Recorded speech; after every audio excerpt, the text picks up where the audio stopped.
In today's video, I'm going to answer a question from one of you.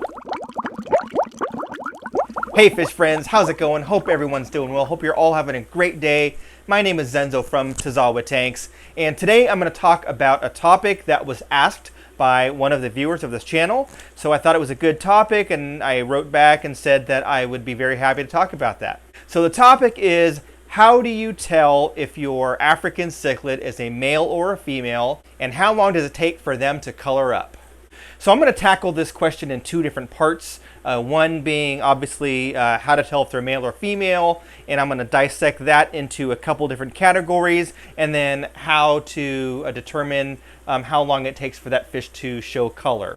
So I'm going to start with the color part because it's a little bit easier, and really it depends on how the fish is kept as far as the water conditions, how it's fed, what type of African cichlid it is. So for example, in my experience, and for those of you that have responded to some of the comments in one of the videos that I made about how fast African cichlids grow, I believe that you shared the same thing, that Mbuna tend to grow a little bit faster than the peacocks and haps as far as the Malawi cichlids are concerned. My experience as far as showing color, the Mbuna show color pretty early. So typically when you have an African cichlid, they tend to be gray and kind of drab when they're young, and they don't show a lot of color or any kind of pattern until they get older or larger. With Mbuna, my experience is they start to show color within a couple of months, sometimes even sooner. So for example, like I've got a yellow lab over there, that's a yellow lab fry, and it was showing color when it was like a centimeter long. It was tiny, and it was already showing color, as were some of the ones that were showing blue, etc. So I guess in that case, depending on the water conditions and how quickly they grow, they could start showing color within maybe 6 to 8 weeks or so. So they start showing color pretty quickly. So it's very easy to determine kind of what type of Mbuna it's going to be by looking at the fry when they're pretty small. With peacocks, it's definitely different, and also with haps as well. My experience is with smaller haps. But those all tend to look the same when they're small, unless they are like a dragon blood. So as an example, if you have a bunch of dragon bloods, which kind of show like a reddish, not red, but kind of orange, tangerine color. Sometimes people call them like strawberry.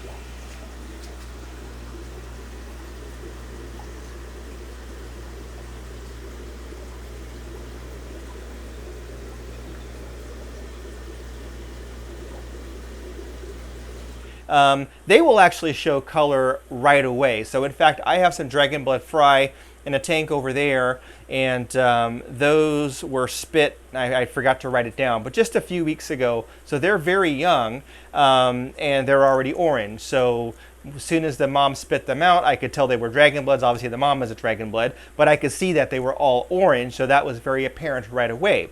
Now with some of the other cichlids that I breed and grow out, they all tend to be kind of silver or gray when they're small, and it takes a while for them to show color. In my experience, it takes to get them about 1.5 inches or so until you start to see some patterns and coloration on them.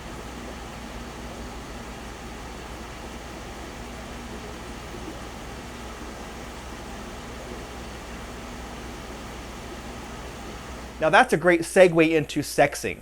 So again, I'm going to break this into a couple parts. For the Mbuna, it's much more difficult, in my opinion, to determine a male versus a female than it is with peacocks and haps. So with Mbuna, there's not as much of a sexual dimorphism. So what that means, sexual dimorphism is when there's a significant visual difference between a male and a female. So for example, with humans, we're pretty dimorphic, so men tend to be larger than the female, as in like primates as an example, thinking about like a gorilla or a silverback gorilla, larger, different kind of body composition, different coloration as far as the silverback is concerned.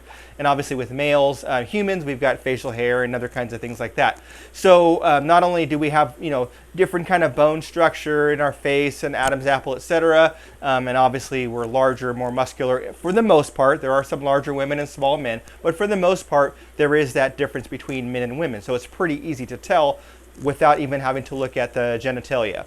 With fish, you can't see the genitalia, they're inside, so unless you vent them, which means you'd have to catch the fish and very gently coerce the area, the genitalia area, to expose itself. It's very difficult to tell with some fish, Mbuna being one of those. So Mbuna, they don't have as much dimorphism. Now some people say that the males are a little bit larger or more colorful, their fins are a little bit longer. People talk about egg spots, and sometimes that is the case. You will typically see a little bit more coloration on the male than the female. So for example, if it's like a zebra Mbuna, maybe it's like a red top zebra, so the male's going to have a little bit of kind of red or orangish on the top fin, where the females may not.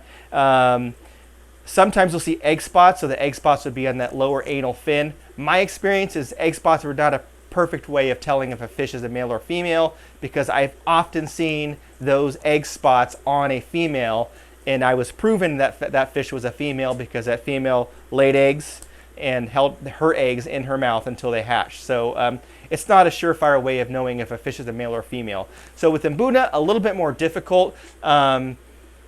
You know, I'm not always 100% certain if a fish is a male or a female until I've, you know, really seen them kind of breed and you know, differentiate themselves as far as kind of how they behave in the tank. Obviously, any type of breeding behavior is a very sure sign.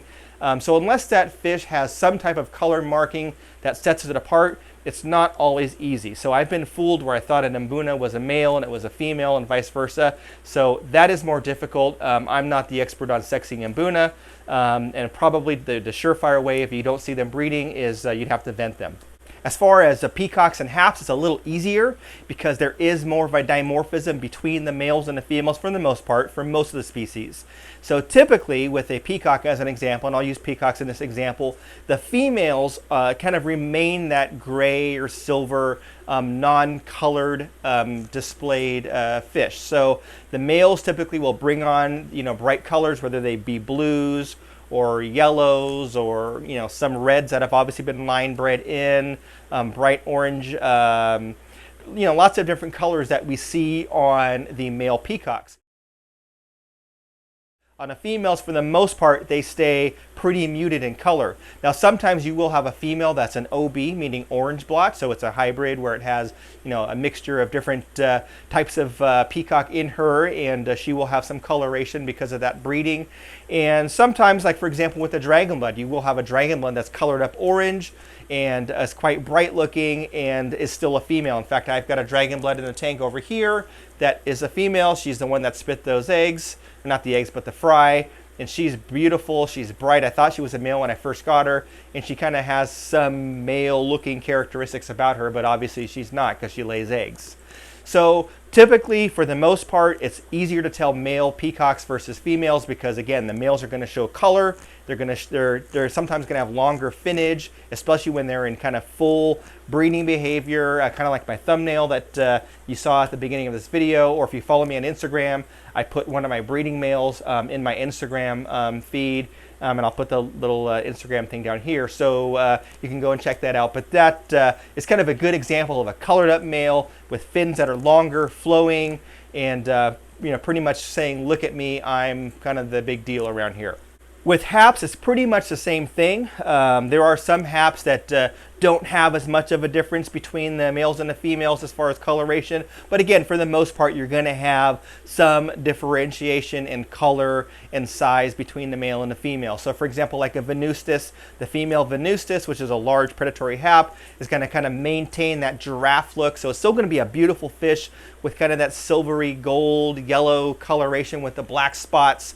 And then the male will have that same coloration, but then their head kind of turns to more of like a bluish color, so it'll kind of be a blue that kind of has gradient into almost that silver gold part of the body with the spots. So there you can very easily tell which one's a male and which one's a female.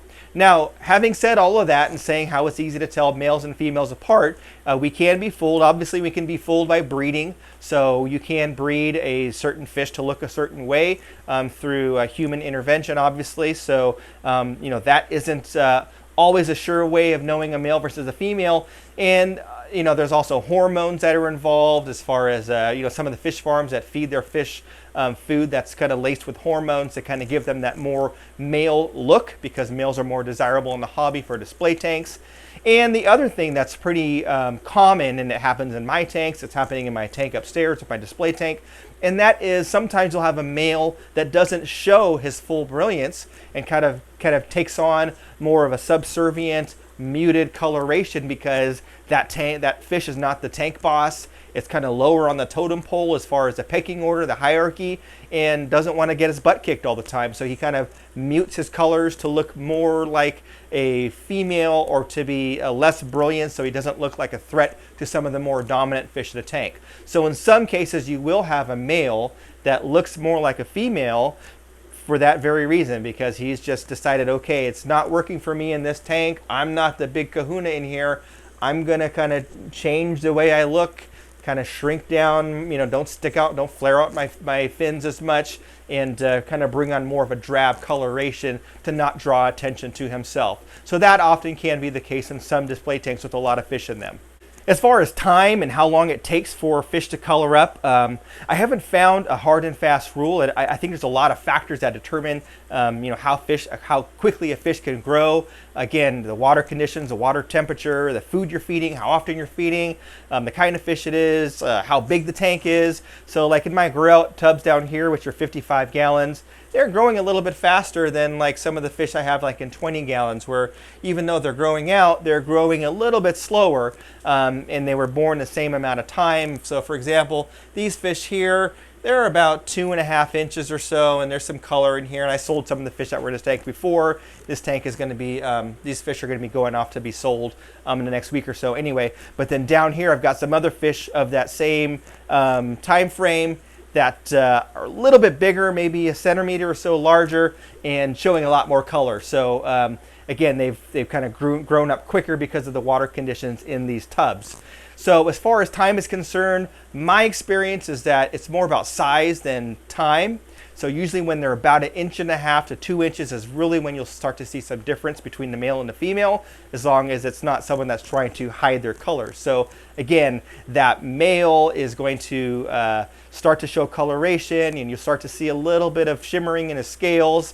And typically that happens right around 1.5 to 2 inches in my experience with peacocks. I hope that answers your question. Thanks very much for posing that question in one of my previous videos. For those of you that want to have your question aired on my channel, go ahead and comment down below, and I'll pick a question or a couple questions. I'll add it to the queue for some of my upcoming videos, and I'll be sure to film a video and talk about what you've asked. That's all I had for now. Thanks for watching. We'll catch you on the next one.